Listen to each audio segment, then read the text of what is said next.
For Game 4 in Wednesday night StarCraft, it is gonna be the Game 4 in this best of 7 King of the Hill style. Listo will be spawning as the pretty in pink Zerg, as pretty as Zerg can get, versus the green Protoss of Hasu. This is gonna be Tall Dream Altar.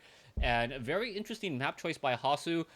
We'll see what comes of this. And now, one of the things that you got to remember is Tall Dream Altar is a very, very large macro map. So I'm expecting a much larger macro style game as Listel is spawning as the pink Zerg at the 7 o'clock position.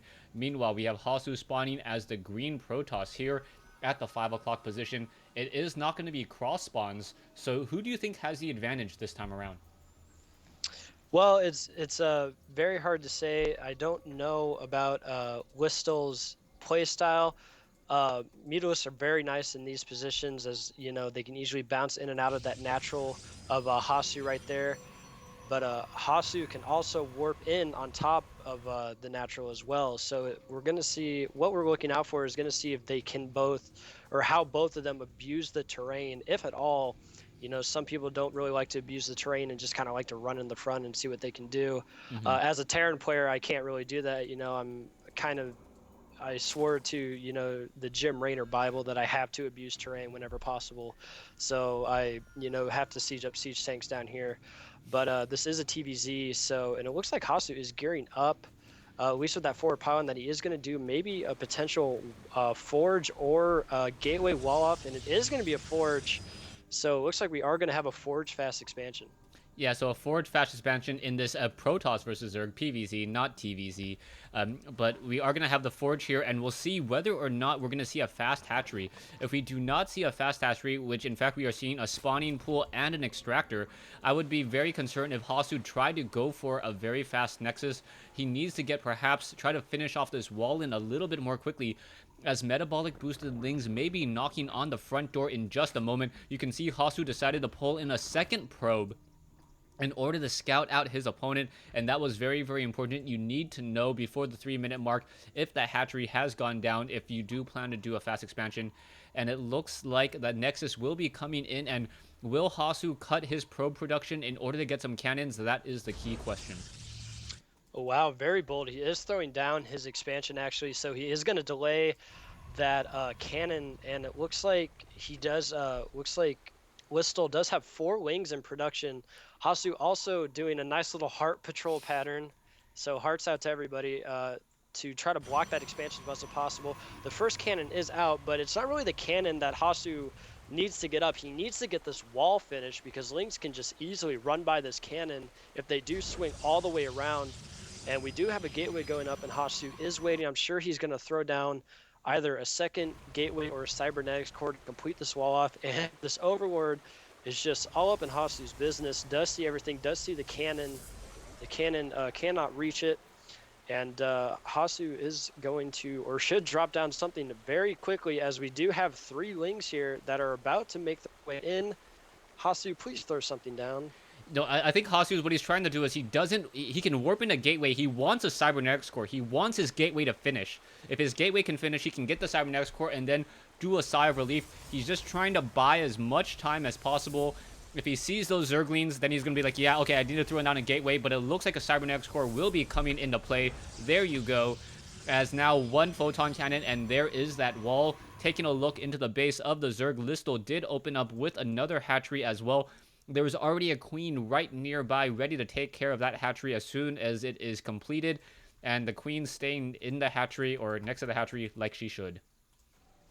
Yeah, Hasu, you're absolutely right. He did want that gateway to finish, and he did get the cybernetics core down, and the Zealot actually rallied outside the base, so he is, and it looks like he is scouting around for any Zerglings and going right for that watchtower. Meanwhile, in over here in Zerg country, it looks like his expansion did finish. He was able to get it up. We do have a spine crawler going down, which is actually kind of odd because he does know that Hasu went for a gateway first, but Forge so first. nonetheless though a Nexus first, not a gateway first. And so he does know that really no aggression is going to be coming his way, but I guess he feels safer with the spine crawler, and here comes some more wings.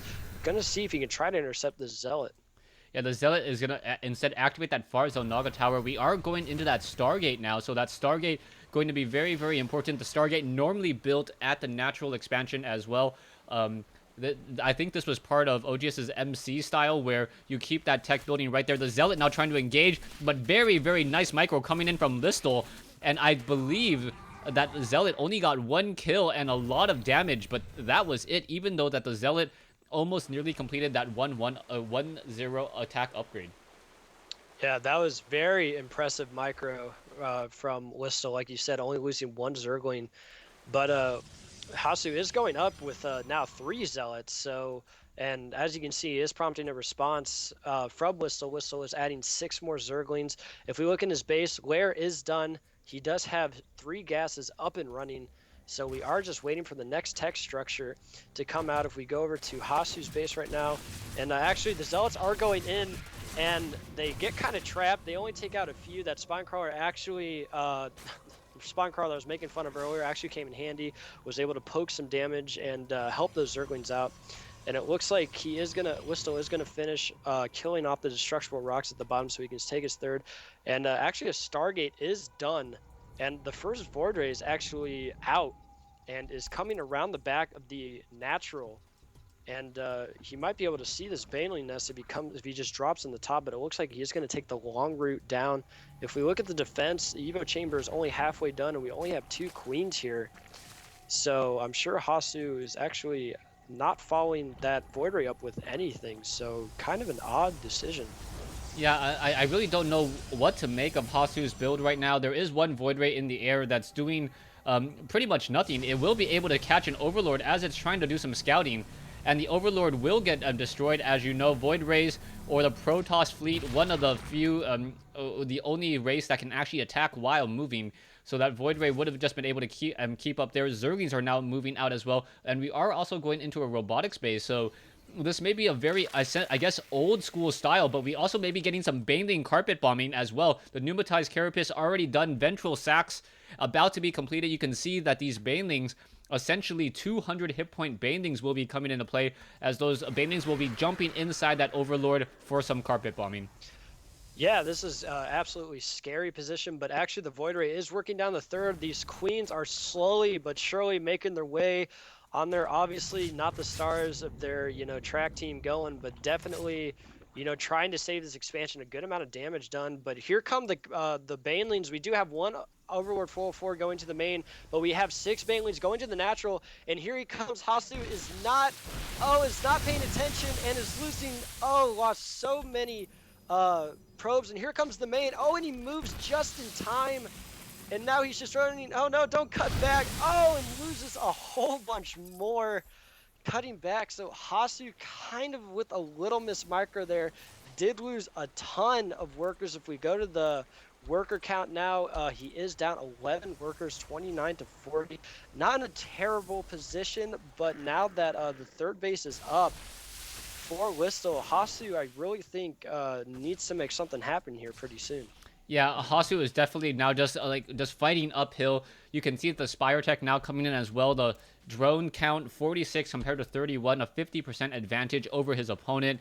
Hasu doesn't have the ability to really power or really just produce enough units off of all of these units. As you can now see, the Overlords are now once again trying to push in, but the Overlord getting destroyed there. Sentries and Zerglings also coming into play as well, but the Overlords all destroyed. Another Overlord coming back in. There are 2 Banelings here, and there goes one, and another group of workers have been killed. A lot of damage being dealt. Colossi now finishing off the rest of these units. It looks like a Void Ray will get destroyed. Taking a look at the losses are pretty even at this point. In fact, if you look at the losses, Hasu supposedly has killed more. The true problem, though, is that it's been a lot of army units versus a lot of production or just worker units. Yeah, I am being told that the stream is laggy and skipping a lot, so hang tight, guys. We'll try to see what's going on, because right now in game everything seems fine, but I am watching the stream at the same time, and apparently, yeah, it is lagging quite a bit. So we are going to try to figure out, I guess, while Crota tries to see what's going on. I'll keep you guys updated on what's going on since, you're kind of just getting snapshots at the moment. But anyway, Hasu is moving out with 2 Colossus and a handful of gateway units. And it looks like he's going right for the third. We do have 63 drones to 35 probes. So quite a worker difference going on. Hasu is going to push in here, though, with his gateway units, 2 Colossus and a Void Ray. And we have a lot of Mutalisks coming in. And here come the Mutalisks.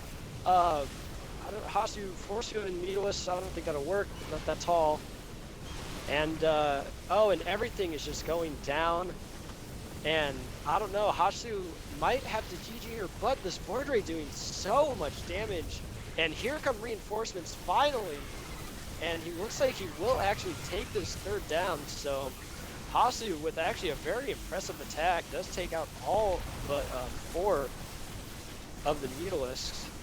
And it looks like the stream went down while I was talking about the whole battle, but in case you guys missed it, it was pretty awesome. Quick update, Hasu took down a lot of Mutalisks and there was a big battle, so welcome back. Yeah, welcome back. Sorry about that. I don't know what exactly happened there. Hopefully it does look a little bit better if you guys refresh the stream. You can see Queen's now trying to engage. Hasu now just doing an all-in attack here, but Baneling's getting stopped by force fields. Nicely done, as we can see that those Guardian Shields really preventing a lot of the damage from those Mutalisks. The Guardian Shield reduces the amount of damage on the Glaive Worm by 2, and also that bounce as well. So I believe that's the reason why the Mutalisks have been taken down so easily. And you can now see more and more Stalkers and Colossi continuing to push. And I believe this was just completely catching I think Listel off guard. He thought, like, yeah, I'm in a dominant position. I got a lot of worker kills. But now the bases are getting destroyed, as now I believe there's some more carpet bombing happening in the main bases as well. Only 22 probes compared to 40 at this stage. And Hasu pushed at probably the best and only time he could have to come back in this game. There was a huge Mutalisk transition, so the ground force was almost non-existent. And that was the only thing Hasu had to worry about. For all of you people, and by I mean all you people, everybody who missed the bottom battle, except for me and Crota and the people in this game, all Listel had were Mutalisks to defend that. And Hasu, with the Void Ray and Sentries and Stalkers, were able to take out the Mutalisks and just keep pushing. Because now all it was Banelings and Zerglings against Colossus and ground units, which, isn't really the best. And the Roach Warden is just now finished, but, this is just too little too late. It seems beautiful force fields. The Colossus taking out a lot of Banelings. All the Zerglings are going. The macro hatch is going down. And I don't think that Listel can recover from this. Yeah, I don't think Listel can recover at all.